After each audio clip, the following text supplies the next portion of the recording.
Beezus and Ramona by Beverly Cleary. Chapter 1. Beezus and Her Little Sister. Beatrice Quimby's biggest problem was her little sister Ramona. Beatrice, or Beezus, as everyone called her because that was what Ramona had called her when she first learned to walk, knew other 9-year-old girls who had little sisters who went to nursery school, but she did not know anyone with a little sister like Ramona.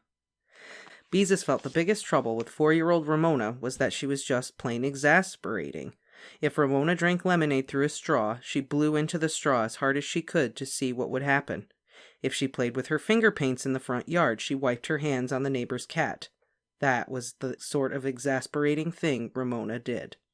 And then there was the way she behaved about her favorite book. It all began one afternoon after school when Beezus was sitting in her father's big chair embroidering a laughing tea kettle on a pot holder for one of her aunts for Christmas.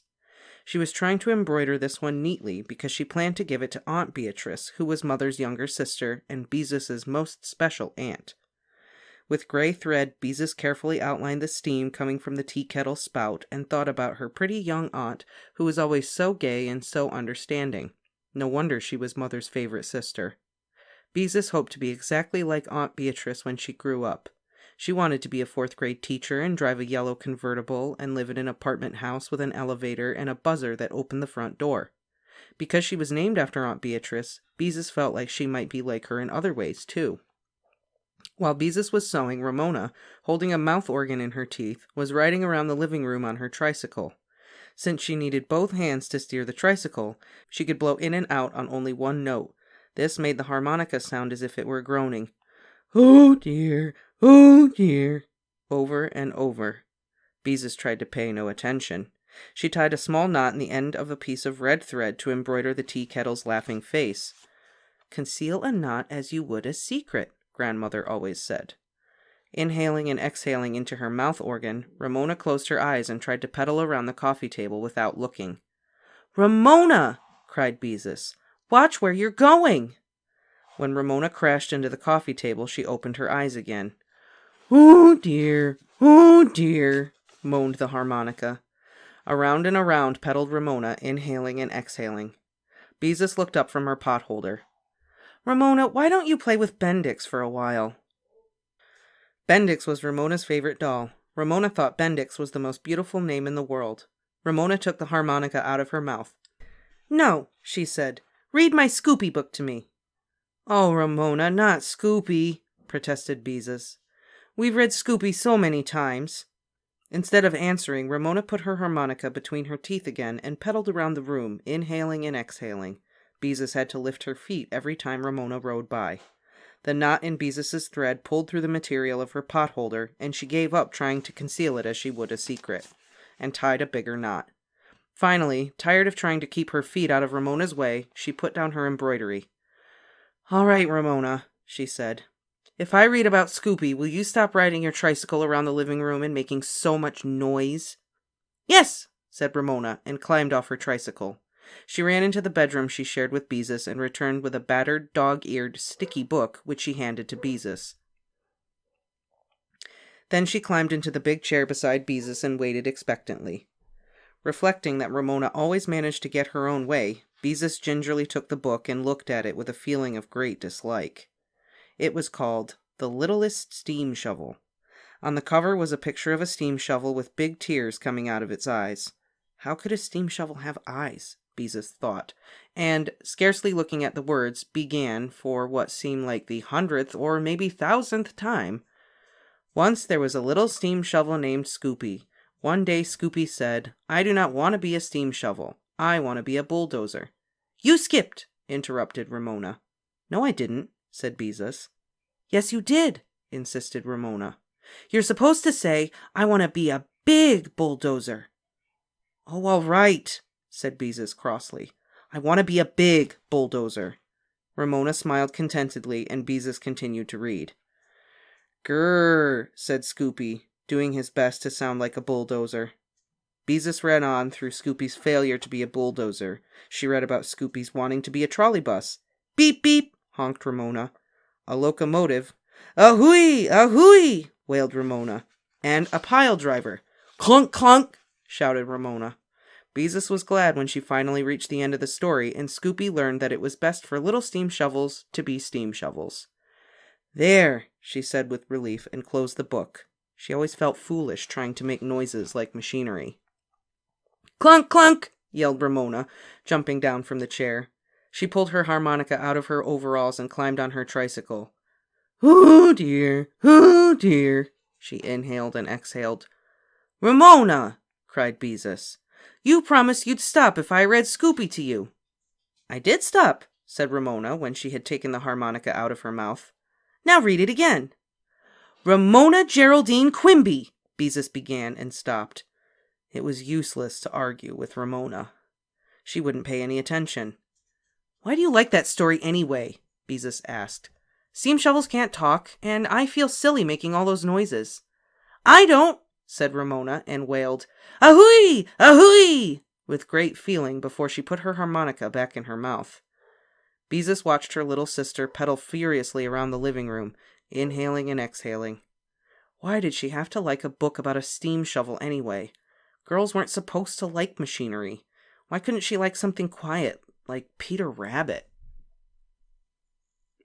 Mother, who had bought the littlest steam shovel at the supermarket to keep Ramona quiet while she shopped one afternoon, was so tired of Scoopy that she always managed to be too busy to read to Ramona. Father came right out and said he was fed up and frustrated with steam shovels, and he would not read that book to Ramona, and, furthermore, no one else was to read it to her while he was in the house. And that was that. So only Beezus was left to read Scoopy to Ramona. Plainly something had to be done, and it was up to Beezus to do it. But what? Arguing with Ramona was a waste of time. So was appealing to her better nature. The best thing to do with Ramona, Beezus had learned, was to think up something to take the place of whatever her mind was fixed on. And what would take the place of the littlest steam shovel?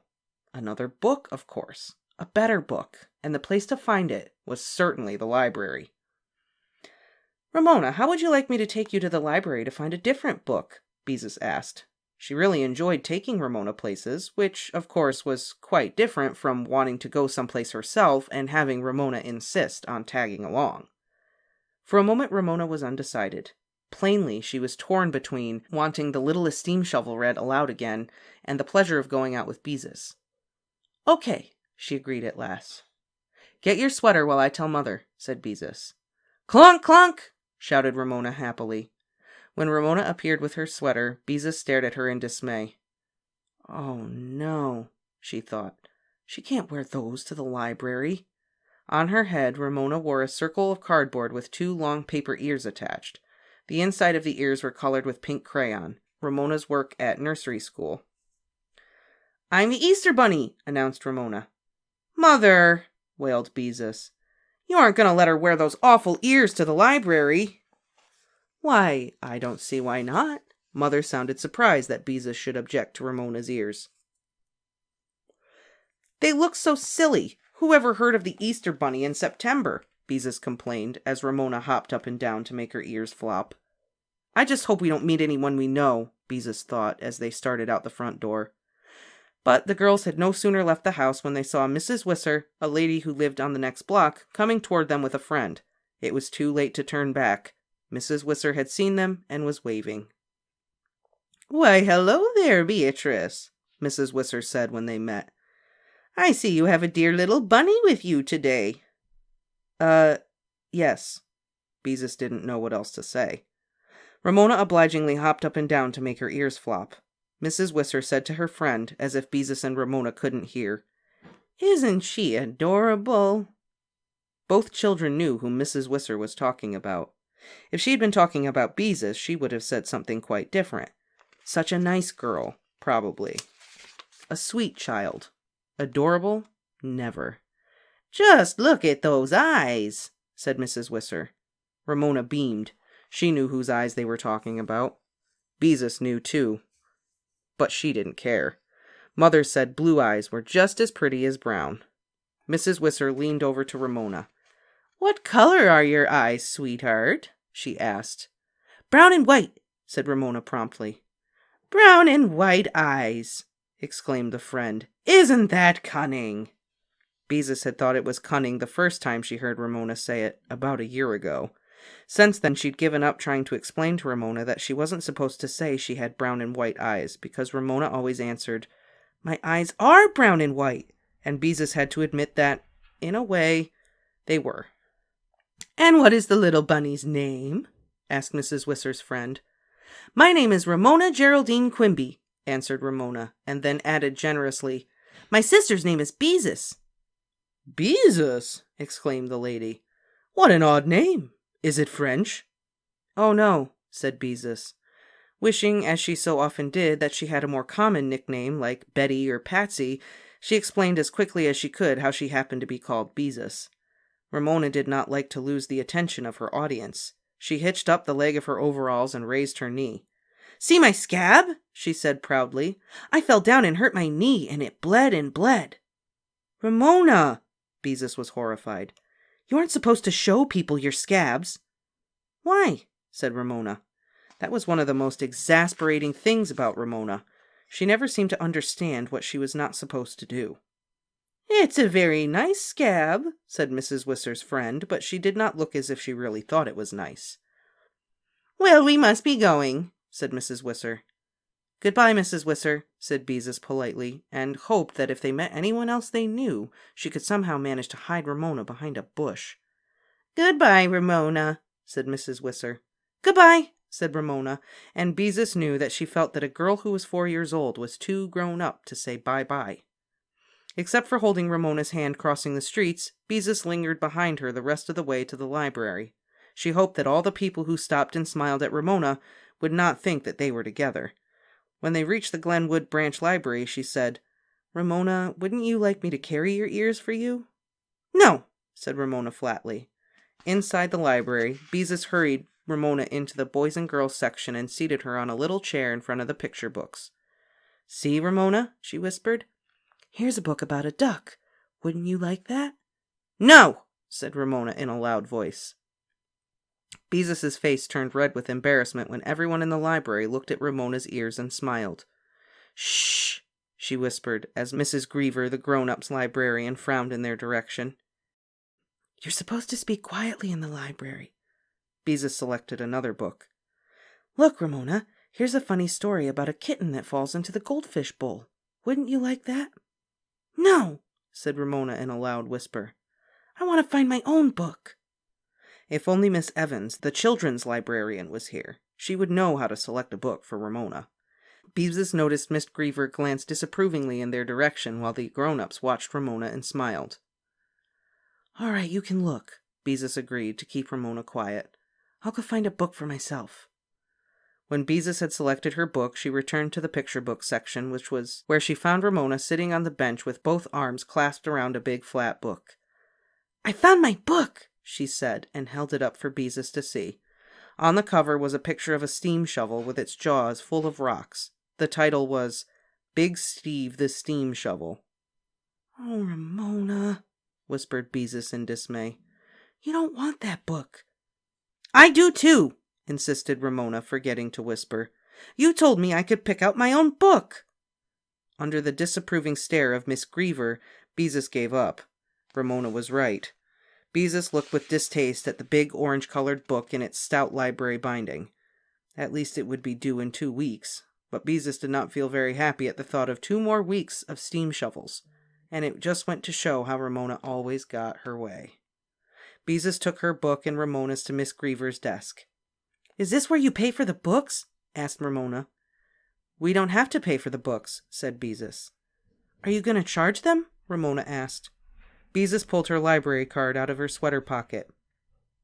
"I show this card to the lady and she lets us keep the books for 2 weeks. A library isn't like a store where you buy things." Ramona looked as if she didn't understand. "I want a card," she said. "You have to be able to write your own name before you can have a library card," Beezus explained. "I can write my name," said Ramona. "Oh, Ramona," said Beezus, "you can't either." "Perhaps she really does know how to write her name," said Miss Griever as she took a card from her desk. Beezus watched doubtfully while Miss Griever asked Ramona her name and age. Then the librarian asked Ramona what her father's occupation was. When Ramona didn't understand, she said, "What kind of work does your father do?" "He mows the lawn," said Ramona promptly. The librarian laughed. I mean, how does he earn a living? Somehow Beezus did not like to have Miss Griever laugh at her little sister. After all, how could Ramona be expected to know what her father did? He works for Pacific Gas and Electric Company, Beezus told the librarian. Miss Griever wrote this down on the card and shoved it across the desk to Ramona. Write your name on this line, she directed. Nothing daunted, Ramona grasped the pencil in her fist and began to write. She bore down so hard that the tip snapped off the lead, but she wrote on. When she laid down the pencil, Beezus picked up the card to see what she'd written. The line on the card was filled with scribbles. That's my name, said Ramona proudly. That's just scribbling, Beezus told her. It is too my name, insisted Ramona, while Miss Griever quietly dropped the card into the wastebasket. I've watched you write, and I know how. Here, Ramona, you can hold my card, Beezus tried to be comforting. You can pretend it's yours. Ramona brightened at this, and Miss Griever checked out the books on Beezus's card. As soon as they got home, Ramona demanded, Read my new book to me. And so Beezus began.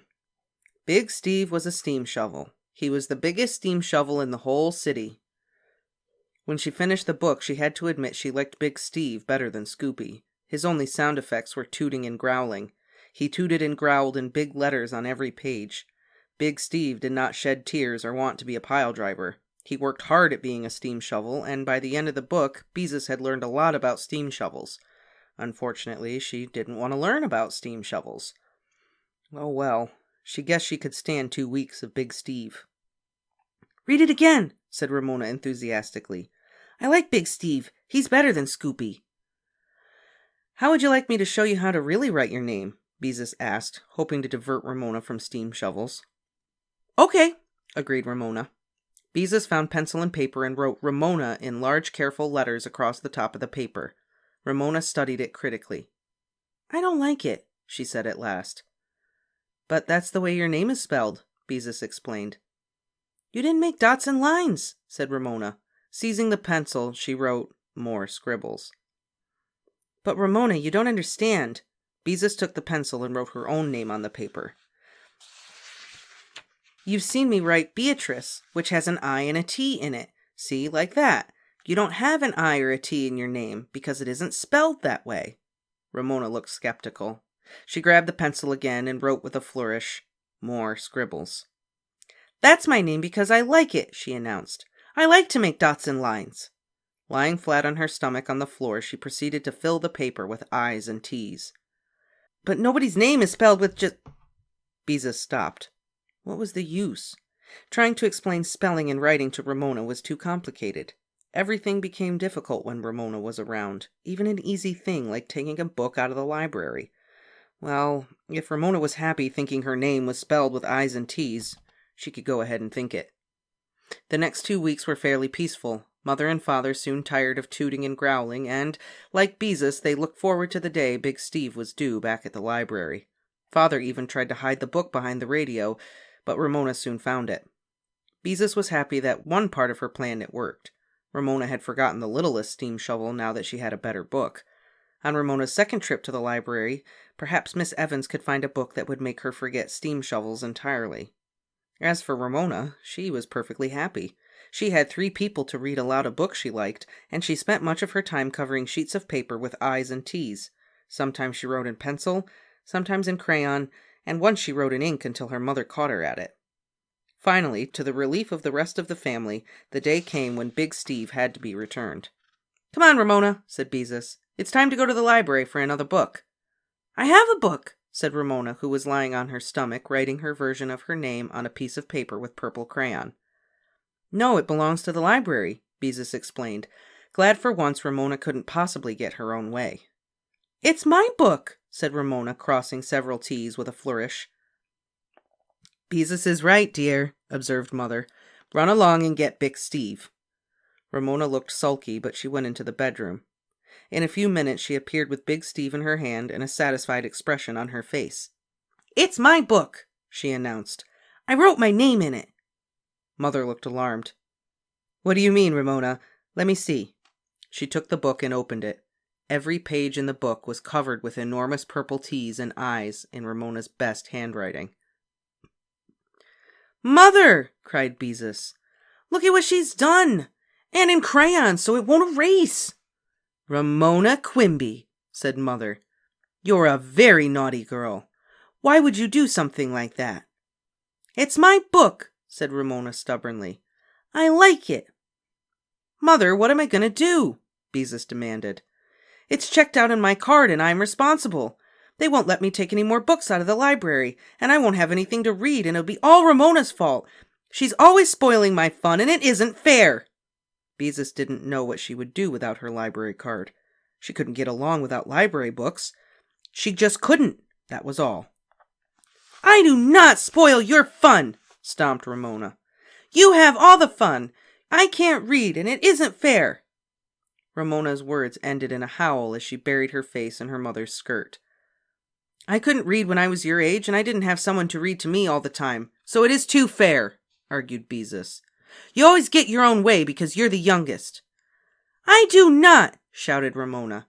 "And you don't read all the time. You're mean." "I am not mean," Beezus shouted back. "Children!" cried Mother. "Stop it, both of you." "Ramona, you were a very naughty girl." A loud sniff came from Ramona. "And Beezus," her mother continued, "the library won't take your card away from you. If you get my purse, I'll give you some money to pay for the damage to the book. Take Ramona along with you, explain what happened, and the librarian will tell you how much to pay."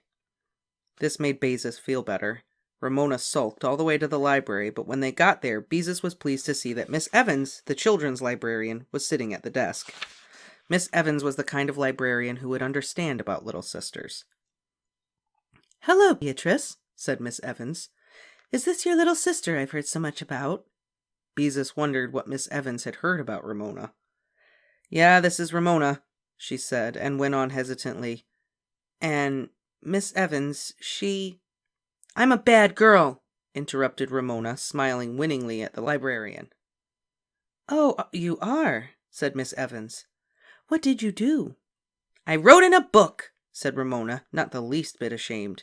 "I wrote in purple crayon, and it will never, ever erase. Never, never, never."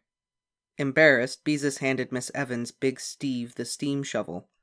"Mother gave me the money to pay for the damage," she explained. The librarian turned the pages of the book. "Well, you didn't miss a page, did you?" she finally said to Ramona. "No," said Ramona, pleased with herself.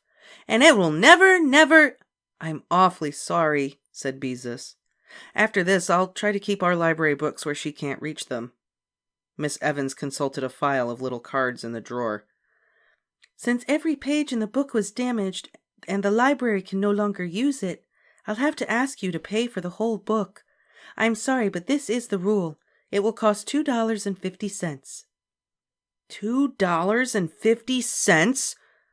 What a lot of things that would have bought, Beezus reflected, as she pulled 3 folded dollar bills out of her pocket and handed them to the librarian. Miss Evans put the money in a drawer and gave Beezus 50 cents in change. Then Miss Evans took a rubber stamp and stamped something inside the book. By twisting her head around, Beezus could see that the word was discarded. "There," Miss Evans said, pushing the book across the desk. "You've paid for it, so now it's yours." Beezus stared at the librarian. "You mean to keep?" "That's right," answered Miss Evans. Ramona grabbed the book. "It's mine! I told you it was mine!" Then she turned to Beezus and said triumphantly, "You said people didn't buy books at the library, and now you just bought one." "Buying a book and paying for damage are not the same thing," Miss Evans pointed out to Ramona. Beezus could see that Ramona didn't care. The book was hers, wasn't it? It was paid for and she could keep it. And that's not fair, thought Beezus. Ramona shouldn't get her own way when she'd been naughty. "But Miss Evans," protested Beezus, "if she spoils a book, she shouldn't get to keep it. Now every time she finds a book she likes, she will—" Beezus did not go on. She knew very well what Ramona would do, but she wasn't going to say it out loud in front of her. "I see what you mean." Miss Evans looked thoughtful. "Give me the book, Ramona," she said. Doubtfully, Ramona handed her the book. "Ramona, do you have a library card?" Miss Evans asked. Ramona shook her head. "Then Beezus must have taken the book out on her card," said Miss Evans. So the book belongs to Beezus. Why, of course. Why hadn't she thought of that before? It was her book, not Ramona's. Oh, thank you, said Beezus gratefully as Miss Evans handed the book to her. She could do anything she wanted with it. For once, Ramona did not know what to say. She scowled and looked as if she were building up to a tantrum. You've got to read it to me, she said at last. Not unless I feel like it, said Beezus. After all, it's my book, she couldn't resist adding. That's no fair! Ramona looked as if she were about to howl. It is too fair, said Beezus calmly. And if you have a tantrum, I won't read to you at all. Suddenly, as if she had decided Beezus meant what she said, Ramona stopped scowling. Okay, she said cheerfully. Beezus watched her carefully for a minute. Yeah, she really was being agreeable, Beezus thought with a big feeling of relief. And now that she did not have to read Big Steve unless she wanted to, Beezus felt she would not mind reading it once in a while. Come on, Ramona, she said. Maybe I'll have time to read to you before Father comes home. Okay, said Ramona happily as she took Beezus's hand. Miss Evans smiled at the girls as they started to leave. Good luck, Beatrice, she called. Chapter 2. Beezus and Her Imagination. Beezus and Ramona both looked forward to Friday afternoons after school. Beezus because she attended the art class in the recreation center in Glenwood Park, Ramona because she was allowed to go to the park with Beezus and play in the sand pile until the class was over. This Friday, while Beezus held Ramona by the hand and waited for the traffic light to change from red to green, she thought how wonderful it would be to have an imagination like Ramona's. Oh, you know Ramona, her imagination runs away with her, Mother said when Ramona made up a story about seeing a fire engine crash into a garbage truck. That child has an imagination a mile long, the Quimby's grown-up friends remarked when Ramona sat in the middle of the living room floor in a plastic wading pool she had dragged up from the basement and pretended she was in a boat in the middle of a lake. Did you ever see so much imagination in such a little girl? The neighbors asked one another when Ramona hopped around the yard pretending she was the Easter Bunny. One spring day, Ramona had got lost because she tried to find the pot of gold at the end of the rainbow. The rainbow had appeared at the end of the park until she reached the end of the park, but then it looked as if it ended behind the supermarket. When the police brought Ramona home, Father said, "Sometimes I think Ramona has too much imagination." Nobody, reflected Beezus, ever says anything about my imagination. Nobody at all. And she wished, more than anything, that she had imagination. How pleased Miss Robbins, the art teacher, would be with her if she had an imagination like Ramona's. Unfortunately, Beezus was not very good at painting. At least, not the way Miss Robbins wanted boys and girls to paint. She wanted them to use their imagination and to feel free. Beezus still squirmed with embarrassment when she thought of her first painting, a picture of a dog with bow wow coming out of its mouth in a balloon. Miss Robbins pointed out that only in the funny papers did dogs have bow wow coming out of their mouths in balloons. Bow wow in a balloon was not art. When Miss Robbins did think one of Beezus's paintings was good enough to put on the wall, she always tacked it down at the end, never in the center. Beezus wished she could have a painting in the center of the wall. "Hurry up, Ramona," Beezus coaxed. Then she noticed that her sister was dragging a string along behind her. "Oh, Ramona," she protested. "Why did you have to bring Ralph with you?" Ralph was an imaginary green lizard Ramona liked to pretend she was leading by a string. "I love Ralph," said Ramona firmly, "and Ralph likes to go to the park." Beezus knew it was easier to pretend along with Ramona than to try to make her stop. Anyway, it was better to have her pretend to lead a lizard than to pretend to be a lizard herself. "Can't you carry him?" she suggested. "No," said Ramona. "He's slimy." When the girls came to the shopping district, Ramona had to stop at the drugstore scales and pretend to weigh herself while Beezus held Ralph's string. "I weigh 11 pounds, she announced, while Beezus smiled at Ramona's idea of her weight. It just goes to show how much imagination Ramona has, she thought. At the radio and phonograph store, Ramona insisted on petting the black and white plaster dog, bigger than Ramona, that always sat with one ear cocked in front of the door. Beezus thought admiringly about the amount of imagination it took to pretend that a scarred and chipped plaster dog was real. If only she had an imagination like Ramona's, maybe Miss Robbins would say her paintings were free and imaginative and would tack them on the middle of the wall. When they reached the park, Beezus left Ramona and Ralph at the sand pile, and, feeling more and more discouraged at her own lack of imagination, hurried to the recreation center. The class had already poured paints into their muffin tins and were painting on paper thumbtacked to drawing boards. The room hummed with activity. Miss Robbins, wearing a gray paint-smeared smock, flew from one artist to another, praising, correcting, and suggesting. Beezus waited until Miss Robbins finished explaining to a boy that he should not outline a mouth with black paint. Her mouth wasn't outlined in black, was it? Then Beezus said, "I'm sorry I'm late, Miss Robbins." She stared in fascination at Miss Robbins's earrings. They came almost to her shoulders and were made of silver wire, twisted and bent into interesting shapes. Not the shape of anything in particular, just interesting shapes. "That's all right." Miss Robbins, her earrings swinging, smiled at Beezus. "Get your paints and paper. Today everyone is painting an imaginary animal." "An imaginary animal?" Beezus repeated blankly. How could she think of an imaginary animal? As Beezus poured paints into her muffin tin and tacked a sheet of paper to her drawing board, she tried to think of an imaginary animal, but all the animals she could think of, cats and dogs, cows and horses, lions and giraffes, were all discouragingly real. Reluctantly, Beezus took the only vacant seat, which was beside a boy named Wayne, who came to the class only because his mother made him. Once Beezus had hung her sweater on the back of a chair, and Wayne had printed "Post No Bills" on it in chalk. Beezus had worn it all the way home before she discovered it. Since then, she did not care to sit next to Wayne. Today she noticed he had parked a grape-flavored lollipop on a paper towel beside his muffin tin of paints. "Hey, Bees," he greeted her. "No fair licking my sucker." "I don't want your old sucker," answered Beezus. "And don't call me Bees." "Okay, Bees," said Wayne. At that moment the door opened and Ramona walked into the room. She was still dragging the string behind her, and she looked angry. "Well, hello," said Miss Robbins pleasantly. "Oh, Ramona, you're supposed to be playing in the sand pile," said Beezus, going over to her. "No," said Ramona flatly. "Howie threw sand on Ralph." Her dark eyes were busy taking in the paints, the brushes, the drawing boards. "I'm going to paint," she announced. "Mother said you were supposed to play in the sand pile," protested Beezus. "You're too little for this kind of class." "You say that about everything," complained Ramona. Then she turned to Miss Robbins. "Don't step on Ralph," she said. Ralph is a make-believe green lizard she pretends she leads around on a string. Beezus was embarrassed at having to explain such a silly thing.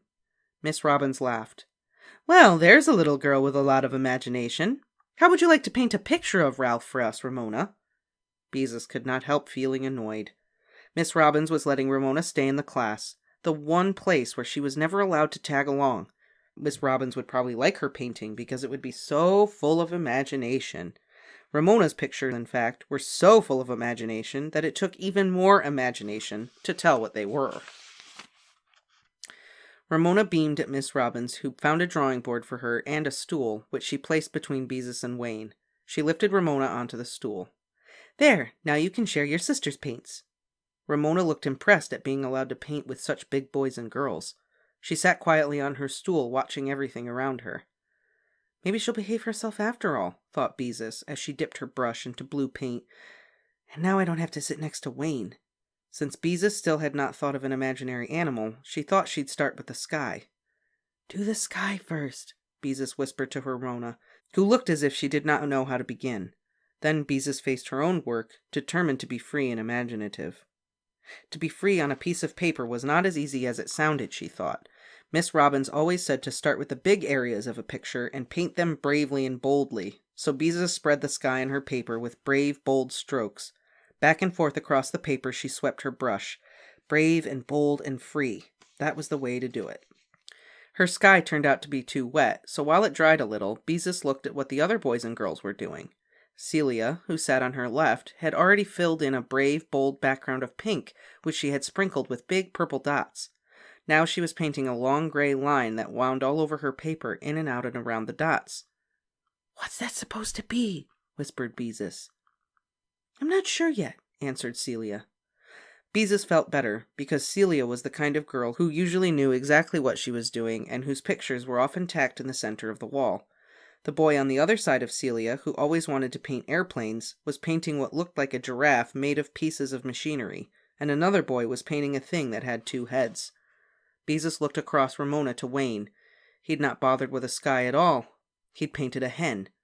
Beezus knew it was a hen because he had printed in big letters, "This is a real hen," with an arrow pointing to it. Wayne always tried to do just the opposite of what Miss Robbins wanted. "Hey, quit peeking," said Wayne in a loud voice. "I'm not peeking," said Beezus, hastily trying to look as if she'd been interested in Ramona's paper the whole time. Ramona had dipped her brush into blue paint and had painted a blue stripe across the top of her paper. "That's the sky," she said happily. "But that's not the way the sky is," Beezus said, trying to be helpful. She felt better because Ramona had not plunged in and painted a picture full of imagination. Sky should come further down the paper. "This sky is up," said Ramona firmly. Beezus decided she couldn't waste time explaining about skies, not when she still hadn't thought of an imaginary animal. Maybe she could take a real animal and sort of change it around. Let's see, she thought. I could take a horse and put feathers on it. No, all those feathers would be too hard to paint. Wings? That was it. A horse with wings was an imaginary animal, a real imaginary animal, because Mother had once read a story aloud about Pegasus, the winged horse, out of a library book. In the story, Pegasus had been white, which was a real horse color. Beezus decided to be extra imaginative. She would make her horse green, a green horse against a blue sky. Miss Robbins ought to like that. Beezus did not think blue and green looked very pretty together, but Miss Robbins often liked colors that Beezus thought did not go well together. Beezus dipped her brush into green paint and outlined a wing against the sky. Next she outlined the body of the horse and a long tail that hung down. It was a magnificent horse. At least, Beezus hoped it would look magnificent when she finished it. Anyway, it was big because Miss Robin liked her artist to cover the whole paper. Quickly and neatly, Beezus filled in the outline of the horse because Miss Robbins, who was looking at Celia's picture, would look at hers next. Somehow, the horse was not exactly what Beezus had in her mind's eye, but even so, compared to whatever Celia was painting, a green horse with wings was really a very good imaginary animal. And, except for a few soggy places in the sky, her work was much neater than Celia's. Beezus waited for Miss Robbins to point this out. Instead, Miss Robbins said, "Celia, your picture is work to be proud of. It's a difficult thing to get to be as free as this." Then Miss Robbins moved on to Beezus, her long earrings swinging forward as she leaned over the drawing board. Beezus waited anxiously. Maybe her picture wasn't so good after all. If Miss Robbins liked a gray line winding around a lot of purple dots, maybe she wouldn't like a flying horse. Maybe she liked things with no special shape, like those earrings. "You have a good sky, even if it is a little wet," said Miss Robbins. Beezus was disappointed. Anybody could have a good sky. Miss Robbins continued to study the picture. "Try to think how a horse would look if it was really flying." Beezus tried to think. "What about the tail?" asked Miss Robbins.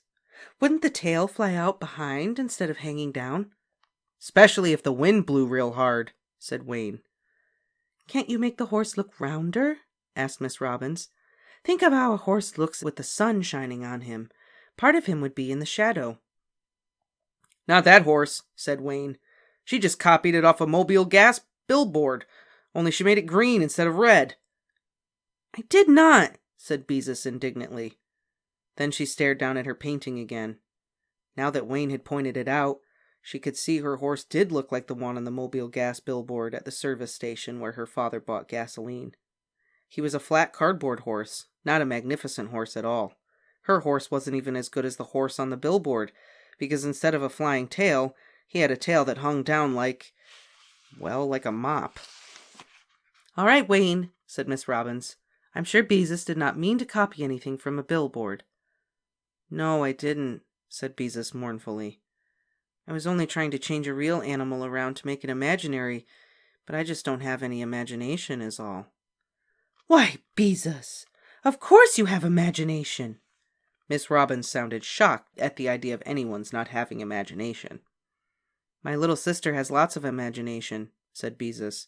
"Everybody says so." Miss Robbins smiled reassuringly. "That doesn't mean that you don't have any. I think your trouble is that you work too hard. You don't have to be so neat. Why don't you start another painting and just try to have a good time with your paints?" Beezus looked uncertain. It was a nice change to have a grown-up tell her she didn't have to be neat, but she didn't understand how she could paint a good picture unless she worked at it. If only she had some imagination like Ramona. But no, Miss Robin said everyone had imagination. Well, if she had imagination, where was it? Why wasn't it helping her with her imaginary animal? All she could think of was that cardboard horse on the billboard. Beezus glanced at Ramona, who had been surprisingly quiet for a long time, to see how she was coming along with her picture of Ralph. Except for the stripe of the sky at the top, Ramona's paper was blank. Now she dipped her brush in yellow paint, divided the hairs of the brush into 3 tufts, pressed them hard on the paper, leaving a mark like the track of a bird. "That's not the way to use a paintbrush," said Beezus. "Besides, you're getting paint on your fingers." "Look! Ralph's feet marks!" exclaimed Ramona, paying no attention to Beezus. "You mean footprints," corrected Beezus. "Now go on and paint the rest of Ralph." "Feet marks," said Ramona stubbornly, making more footprints across the paper. "And I can't paint him because he's just pretend." "Oh well," thought Beezus. "Maybe making footprints isn't good for the brush, but it keeps her quiet." She dabbled her own brush in green paint and tried to stir up her imagination. She felt a little encouraged because Ramona was having trouble too. "Hey!" interrupted Wayne in a loud voice. "She's licking my sucker!" "Ramona!" Beezus was horrified to see Ramona, no longer interested in footprints, calmly sucking Wayne's grape-flavored lollipop. "Ramona, put that down right now! You're not supposed to lick other people's suckers!" "You give me that!" Wayne made a grab for his lollipop. "No!" screamed Ramona, trying to hold it out of his reach. "I want it!" "Ramona, give it to him," ordered Beezus. "It's all germy." "You mean she's getting germs on it?" said Wayne. "Give it to me!" The rest of the class stopped painting to watch. Wayne made another grab for his lollipop. This time he grabbed Ramona by the wrist. "Let go of her!" said Beezus angrily. Ramona howled as Wayne tried to pry her fingers loose from the lollipop stick. He knocked against his muffin tin, which flipped into the air, splattering paint all over the table, the drawing boards, and the floor. Ramona was splashed with yellow and red paint. Blue and green ran down Wayne's jeans into his sneakers. A pool of brown paint dripped off the table onto the floor. "Now see what you did!" said Wayne after he pried the sucker out of Ramona's fist. "See what you did!" contradicted Beezus. "Picking on my little sister like that!" She picked up the paper towel the sucker had been resting on and began to wipe the spatters off Ramona, who continued to howl. "Boys and girls," Miss Robbins raised her voice. "Let's be quiet. When the room is quiet, I know you are thinking. Lots of people don't know you have to think while you paint." Then she turned to Wayne. "All right, Wayne, you may get a damp cloth and wipe up the paint." "I'm sorry, Miss Robbins," said Beezus. "I want the sucker!" screamed Ramona.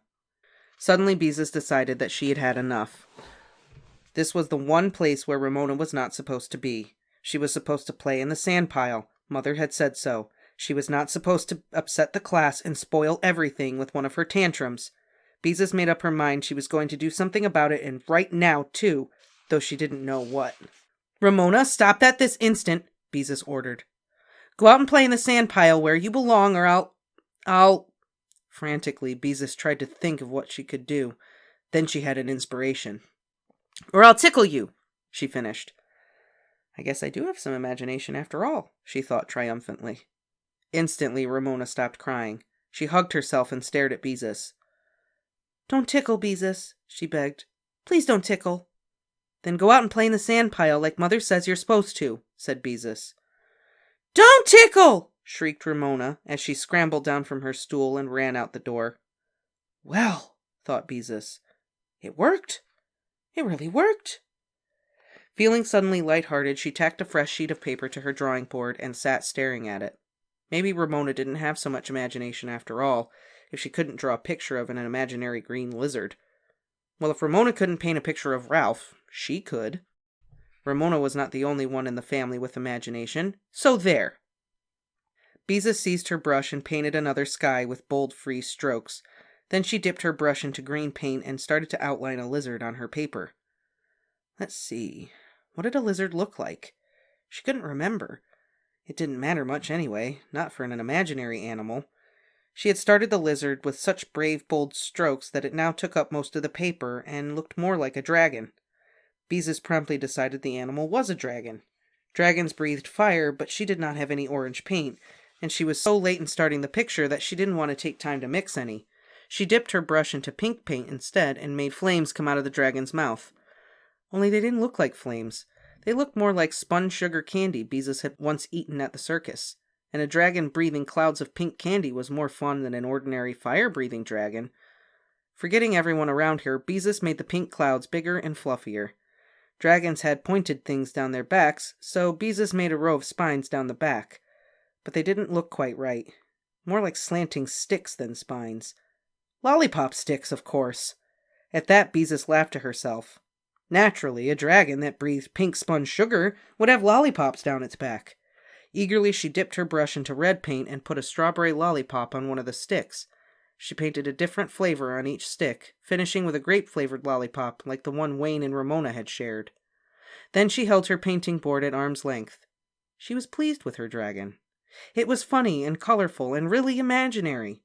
Beezus wondered what she would do next.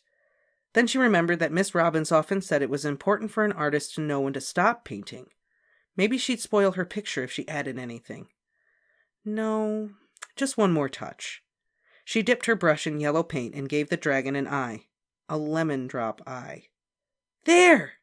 Her imaginary animal was finished. By that time it was 4:30, and most of the boys and girls had put away their drawing boards and washed out their muffin tins. Several mothers who'd come for their children were wandering around the room looking at the paintings. "Those who have finished, wash your hands clean," said Miss Robbins. "And I mean clean." Then she came across the room to Beezus. "Why, Beezus!" she exclaimed. "This is a picture to be proud of." "I don't know whether a dragon should have lollipops down his back or not, but they were fun to paint," said Beezus. "Of course he can have lollipops down his back. It's a splendid idea. After all, no one has seen a dragon, so no one really knows how they should look." Miss Robbins turned to several of the mothers and said with admiration in her voice, "Here is a girl with real imagination." Beezus smiled modestly at her toes while the mothers admired her picture. "We'll tack this in the very center of the wall for next week's classes to see," said Miss Robbins.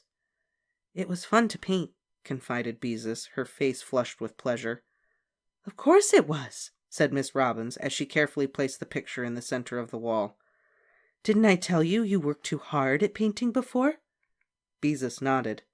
That was the wonderful thing about it, she thought, as she scrubbed out her muffin tins. Her dragon had been fun, while her flying horse had been work. And she did have imagination. Maybe not as much as Ramona, but real imagination just the same.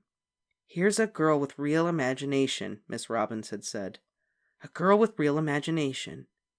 A girl with real imagination," Beezus thought as she left the building and ran across the park to the sand pile. "Come on, Ramona, it's time to go home," she called to her little sister, who was happily sprinkling sand on a sleeping dog. "And let's not forget Ralph." Good old Ralph.